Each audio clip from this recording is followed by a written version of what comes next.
Is the new BMW M5 competition any good? Well, in this video, we're going to find out because I'm going to launch it and see how quick it can get to 60 miles an hour. I'll talk you through all the upgrades that BMW has made on this car in terms of the design, the infotainment system, and the tweaks they've done to the chassis. I'm Matt Watson, and you're watching CarWow. Let's start off this video by talking about the price. You can only get the M5 as the competition version in the UK, and it starts from £102,000, which is quite a lot of money. So you're probably going to want to get a deal on it. Now, if you want to see how much money you can save on a BMW 5 Series, you want to go to CarWow. Look at this, right? You can save an average of £7,500 off one across the 5 Series range. What I've done is put a little link up there. It should be popping out in the top right corner of the screen, or there's a link below the video where you can go directly to CarWow and check out the savings on this or any car for that matter. Now, if you want to do that at a later date, you can just simply Google "Help Me CarWow" and me and my team will help you choose the right car for you and get it for a fair price from one of our trusted dealers. Now, you might be thinking, Matt, at the beginning of the video, you said this was the new M5, but it doesn't actually look that much different than the old M5. And that's because it's actually a midlife facelift.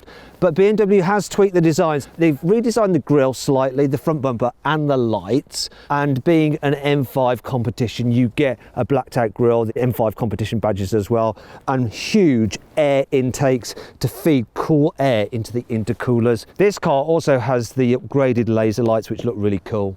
There at the side, the only change over the old M5, the wheel designs. They're all 20 inches, but they're slightly different than before. And that car looks the same. So you get the usual M5 gills. You also get the M5 fistable door mirrors. You get side skirts. It sits low to the ground to make it look more sporty. And the key thing with the M5, carbon fibre roof. Oh yeah.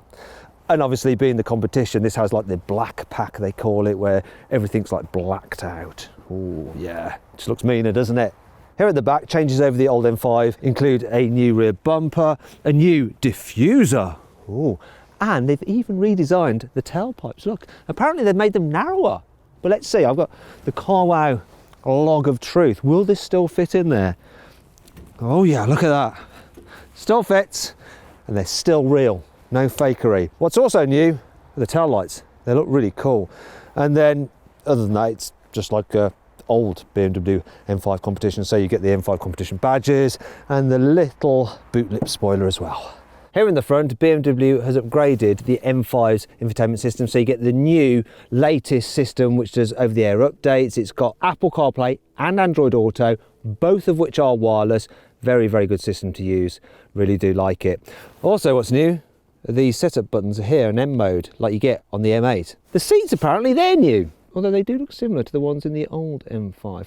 Now, that really cool thing where they illuminate the M5 button, really nice. They have electrically adjustable bolsters and stuff like that. Very, very comfy. Other than that, though, just like the previous M5, so you get all the upgrades like the M steering wheel, the little M2 and M1 buttons. Probably should have said that the other way around, would have been more logical, wouldn't it? But these give you instant access to certain modes that you've configured the car to. Really, really good. So you can just tap it while you're driving and change driving mode. You also get your special red starter button. There are the M floor mats down here as well. You've also got the M gear selector with the different modes for the gear shift changes, so you can choose between 3 different settings of ferocity. You also get M badging on the car sills as well. Here in the back, it's just like a normal 5 Series, so plenty of knee room and headroom. Very, very comfortable. Though, being the M5, you do get merino soft leather as standard, so even the rear passengers can enjoy that. They can also enjoy the fact that there's some M branding back here as well on the seat belts. Look, with the M colours, stripy bits. Just like with the normal 5 Series, you've got a very big practical boot. It's 530 litres to be precise, which is easily enough to accommodate a man, or more usefully, 8 small luggage cases. There is one thing that's annoying about it though, look. Well, you can open it using the key, like I just did to get out. You can't shut it using the key. So you have to press a button. Such a hardship. Anyway, that brings me on to 5 annoying things about the new BMW M5. This car may cost £100,000, but you don't get the adaptive cruise control with steering assist as standard. It's a £5,000 option, which is just theft, robbery, downright evil of BMW. You get that kind of tech as standard on a Toyota Yaris, for Christ's sake. Now you do get a performance exhaust as standard on this car, which is good, and it sounds all right. Have a listen to this. We'll start it up. It's okay. However, due to noise regulations, it's not quite as noisy as on the pre-facelifted version of the M5. In fact, in America, they don't have all the same noise regulations, so it's louder than this. Let's hear it. Go on, rev it up. Not terrible, but not amazing either. For some reason, BMW doesn't do an estate version of the M5, and I really wish they would, because I love fast estate cars, and that's why I actually prefer the Audi RS6. In fact, if you want to see my full in-depth video review of that car, put a little link to it up there. It should be popping out just now in the top right corner of the screen, or there is a link below the video. You can't get the M5 with rear wheel steering like you can the M550i. That's a bit annoying if you do lots of town driving and need that added manoeuvrability.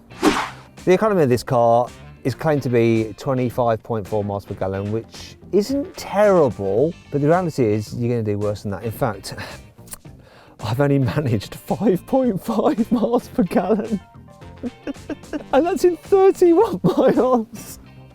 We have been driving it quite enthusiastically, but that's horrible, isn't it? It's not all negative though. Here's 5 good things about this car. If you pay £8,000, you can get carbon ceramic brakes, which will give you better braking performance. You get some gold calipers, and it'll save you 23 kilos, and that's unsprung mass, which will help improve the handling. And as part of that £8,000, you also get an increased top speed from 155 miles an hour to 189 miles an hour. You get specially tuned M Division Sport suspension, and they come with adaptive dampers as standard with 3 different modes: Comfort, Sport and Sport Plus. The car has stiffer engine mount over a normal 5 Series, so that when you put your foot down it doesn't flex as much in the chassis, and when you're cornering it keeps it nice and stable, which improves the handling. In fact, to improve the handling further on this car, BMW has added lots of different bits of chassis bracing to make it nice and rigid. The M5 gets a clever 4-wheel drive system, so you can have it normal 4-wheel drive, you can have it rear drive biased, you can actually make it completely rear wheel drive, and you've even got an M Sport differential over the rear axle, which can distribute the torque between the 2 rear wheels. BMW has upgraded the M5's cooling system over the pre-facelifted version, specifically so that people can take it on track and it's less likely to overheat. Now let's talk about the engine, because that's what this car is all about. It's a 4.4 litre twin-turbo V8 with 625 horsepower and 750 newton meters of torque. Drives all 4 wheels via an 8-speed automatic gearbox. This one's got the upgraded carbon fibre engine cover. You'll be able to find this on eBay tonight with no reserve. Right, now it's time to drive the new M5, and let's start off by launching it, because this is carwow and that's what we do. So BMW says this car will do 0 to 60 in 3.3 seconds, which quite frankly is insane. But I want to see for myself, so I've got my specialist timing gear up here. I'm going to launch it, see what happens. To launch this car, you have to be in stability control off mode, which is annoying today because the track's a little bit slippery because it's gold and a bit damp. That could hamper things somewhat, but let's give it a go anyway. Oh, there we go. We've got a time. No! 6.28 seconds, that's not right. Let's try again. I think there's a problem with my specialist timing gear.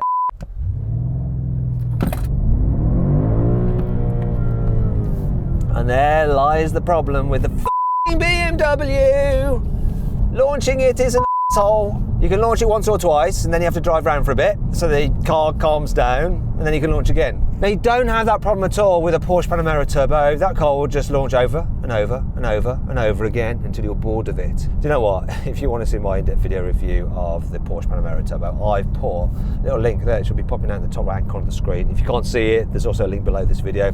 Watch the video of that, see how quick that did 0 to 60. All right, let's have another go at this. Launch is active. Did it read properly? It did 0 to 60 in 3.45 seconds. I still think we can go quicker than that. That was a good one. And it was worth the wait. 0 to 60, 2.9 seconds. I forgive it. for faffing around. It's all right. Now I've got rid of all my specialist timing gear because I want to show you something else. By pressing this button twice, I can quickly go into two-wheel drive mode. So the power is all being sent to the rear wheels, which means I can do this.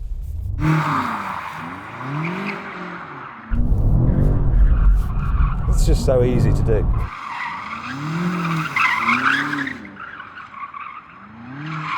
And you can just control it so easy. You know, big circles, little circles.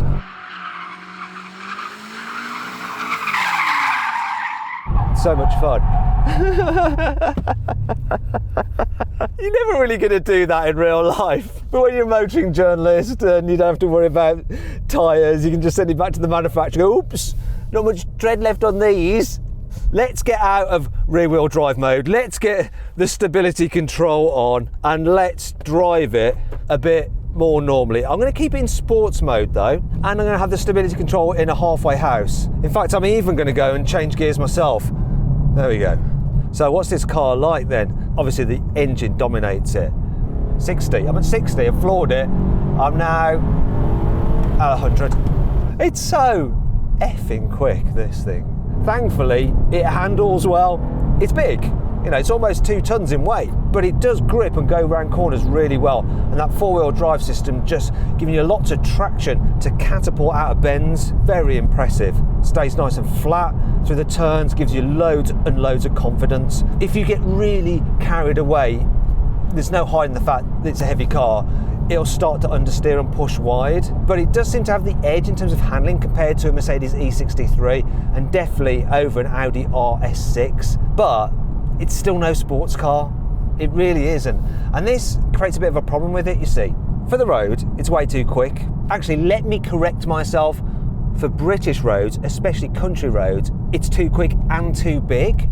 And actually, the cheaper M550i is a better balance because it's got easily enough performance still, yet it's slightly comfier than this, a little bit less hard edged. I mean, this is not terrible, but you do feel the bumps a bit more in this, even with the suspension slackened off into comfort mode than you do in that M550i. And of course the M550i is quite a whole lot cheaper. Now if you want to see what I really think of that car and why it's so good and how quick it is, so you can decide whether you really need to be doing 0 to 60 in 2.9 seconds or whether the acceleration in that M550i is good enough, I've done a little link to it up there. If you click on the pop-out banner, it should be popping out now. You can watch that video review. Alternatively, if you can't see that, I'll put a link below the video. I mean, it's not taking anything away from this. It's still very, very impressive. And for long motorway journeys, it's not bad at all. It really isn't. But that M550i is a little less noisy and it's also a little more comfortable and relaxing to travel in. There, I said it. You'd never thought that I'd rather have the cheaper car than the M5, but I guess I would. Still, this is a great thing. Really, really impressive car. And the changes they've made to it make it even better than before. So then, what's my final verdict on the new BMW M5 competition? Should you avoid it? Should you consider it? Should you shortlist it? Or should you just go right ahead and buy it? Now, it's a really good car, and normally I'd say shortlist it. The only problem is that I just can't justify you spending an extra 30 grand over an M550i. And that's why, ultimately, I'd say avoid the M5 and get the 550i instead. I hope you all enjoyed the video. If you did, please give it a like. Let me know what you think of this car in the comments below.